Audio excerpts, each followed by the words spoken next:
you for joining me for this three-part series celebrating Roesline's Global Safety Month. During this three-part series, we'll hear from several members of Roesline's Environmental Health and Safety Department. We're going to focus on diversity and inclusion and the safety and construction industry and what that looks like in today's world. And now for part one of this three-part series. So Xavier, thank you so much for joining us today for your topic of diverse workforce and celebrating National Safety Month. So can you start us off with giving us a quick background on yourself and the role that you play in our safety department? Buenos dias, Dakota. How are you? Um, yes, Wow. Xavier Alvarez, Environmental Health and Safety Specialist for Pride out of Hollister, California, a division of Roeslein. I've been in this line of work for approximately 20 years. 5 of those years were part-time, and the rest, 15, on a full-time basis.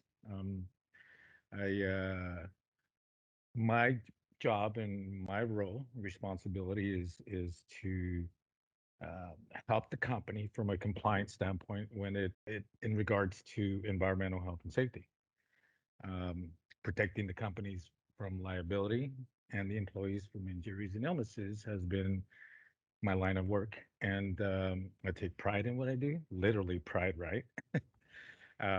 And I love it. I mean, for me, my greatest reward is the end result of a job well done, um, and of course, the team that I'm surrounded by. um, good support, good line of communication. I mean, we just get it done. You guys There's definitely have a great team out there. So to kick off this topic, can you help us understand some of the issues that the safety world is facing in regards to diversity? well, in this time that I've been working in this line of work, I've noticed that for starters, the company has to care about the employee.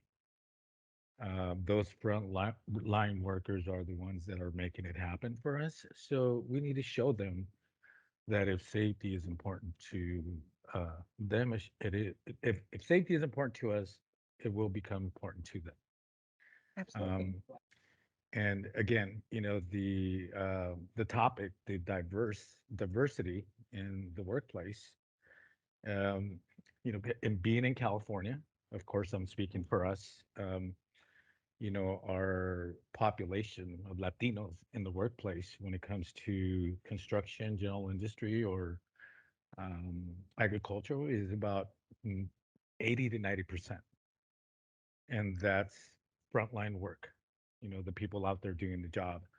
And then the other 10% is administration, management type of personnel, which is white. And then, the other could be different cultures that are not white or Latino, Asian, blacks. But for the most part, here in California, the larger population of Latinos and the work place is 90% or greater. Um, One of the things that I see in doing my job is that employees are watching us. So we need to lead by example. And you know, as a Latino in my culture, growing up, we it's instilled in us to respect one another, and of course, respect your elders. And and the Latino population, again, I'll continue to say that because it's a diverse workforce and community. Um, those folks that see that you truly care about them will become loyal to you and your company. And that's huge. That's big when we're talking about production. Absolutely.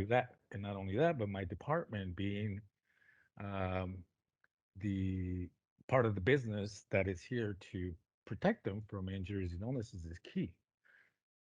We need them to trust that we're doing what's in their best interest when it comes to compliance.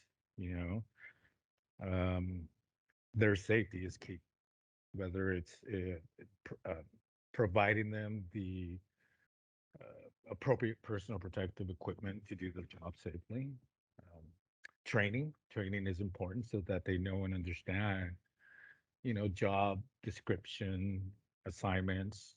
Um, operations of certain machinery, forklifts, um, things of that type. Um, but in just reviewing some of this information, just researching data, according to the statistics, minorities normally commonly battle, psychological um, safety hazards from stress related harassment, intimidation, communication difficulties, and that makes it hard for them to learn and understand uh, the safety world, the information. Those are all great points. How does that impact us, like here at Raceline or on project site, or how do you see that that's impacting people within the industry without having some of those knowledge and skills, or with it not translating appropriately? It's so easy for someone like myself to stand in front of a group of 10 or more folks and just ask them to leave everything behind when you come to work. We know that our life outside of work, our personal life, there's lots going on, relationships, children, bills, etc. And it's easy for me to tell them, hey, when you walk in that door, leave it all behind, focus on your safety. We don't want you to get hurt. But reality is it's not that easy. So we need to understand and uh, be more attentive of that um, situation or issue. Can you elaborate on that some for me? Of course, the beauty of this company is that we have um, an employee program, an employee assistance program that will help with whatever Yeah. the needs are, uh, to include continuous education, which is huge. Um, as a Latino, again, working in the front line, I mean, the level of education is, some are high school, some, junior college here and there, but nothing uh, completed. And so a lot of the times that could be a barrier to include language. But what I learned about this company, and I think a lot of companies should adapt this, is that continuous education is key. I mean, you have frontline workers out there that can get the job done for you, whether it's in the office or in a lead or management position. Now, if you offer them those tools to be successful, you'd be surprised. Again, going back to loyalty and respecting, you know, the uh, the company as far as doing what they need to do to take care of the company's needs.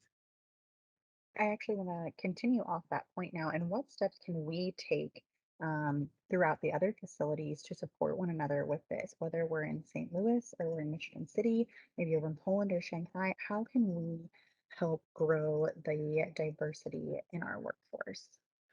Well, I think you bring up a good point. Working in the office, you would normally read or see data or results, scorecards, matrix, identifying, incidents, near misses, first aids, recordables type. But for someone like you, involvement to see a clear or a bigger picture would be to, maybe be part of the safety committee team so that you have a clear picture and an idea of what's going on so that, and understand safety and compliance. And through a different set of eyes, kind of give some input, some ideas or recommendations as to how to continue to be the leader when it comes to safety. If someone wanted to participate in the safety program or volunteer for that, how would they go about that? Well, the first step they would need to take is to obviously, chain of command, right? That's very important. Um, Talk to your immediate supervisor, manager, director. let them know, your um, intentions as to, wanting to learn more about safety and what we do at Raceline. Depending on the answer you get, then the next step would be to contact our director, Ryan Kirkpatrick, and that's your starting point there. And from there, I'm sure Ryan would be open to maybe having you meet up with one of the specialists or managers in our department and, start the um, safety committee or observations or analysis when it comes to the facilities.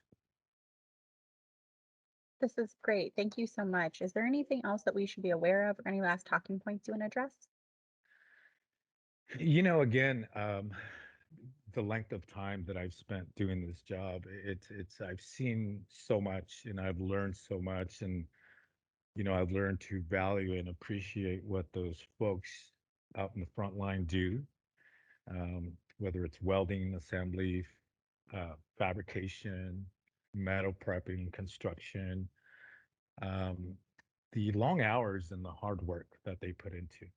Um, it's only fair to say that, we as a management team, leads or directors, that we make every possible effort to make sure that we take care of those folks and the company. Again, we need to do within the company's best interest, protect the company from liabilities and the employees from injuries and illnesses. This department doesn't make money, but we can save a lot of money by preventing fines or injuries. That is wonderful. Thank you so much for pointing out all of these different avenues that we can take to educate ourselves, to get involved in the safety committees, and to help the company improve our safety numbers and save money overall. I think this is extremely beneficial for all of our employees, and just thank you for everything. You're welcome, Dakota.